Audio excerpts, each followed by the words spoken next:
Well, in 2008, I had an unusual experience. My son called me one morning, and his comment was, "No matter what, I will always love you." Bob and I then entered the world of mental illness, and we struggled not only with finding a place to help Kevin, but we struggled with our own friends and with people who didn't understand it. And Beautiful Minds came out of NAMI. It came out of one day over a cup of coffee. What can we do to inform people? How do we get people to understand it's okay to talk about it? So we tried to come up with something, and Peggy mentioned dinners, and we thought we would try, because I love the movie that Russell Crowe was in called Beautiful Minds. It was a small group in the beginning. We called people that were our friends, that we knew who would care, that care about our community and our state, and who would come forth, and that's how we got our first group. It wasn't about fundraising, it was about mind raising. You know, that was a really easy decision for me. And part of it is I love to entertain. But for me, what's better for your mental health than spending an evening with family and friends? That's just the utmost for me. So it was a very easy decision to be a host. I think probably one of the most favorite pieces is when we have an actor come. Because there again, a lot of your guests don't know that this famous person, because we put expectations on famous people. They have to be this ultimate person. And then you learn that deep down under, there was something else that they had to deal with.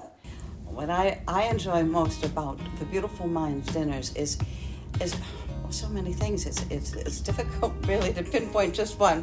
But I would have to say what I enjoy is the coming together and the intimacy of the meetings themselves. I find that so enjoyable. Plus, we get a meal, so that's always a bonus for me anyway. Everyone loves a good dinner, and especially with good friends. If you want a fun evening with family and friends, you have to do this. But you don't have to make it hard. It can be very easy. From outside dinners to inside dinners, from formal dinners to casual, and music in the basement. They have brought people together, some who have experienced it and can tell their story, others that are not quite ready to tell their story, but they want to be there because they have something in common. Everyone has a story. Everyone has a story. So if I can share my story, then more people are more apt to share their story. It's very important that you do. And brush aside all the stigmas, break through it all, and to say we're all just people. We're all just people, and we all want to get through, and we need each other. I think the other thing that touched me the most is it's very difficult when you're going through it to talk to each other. I mean, it makes such a difference because everybody is so open now. Everybody's willing to talk about it.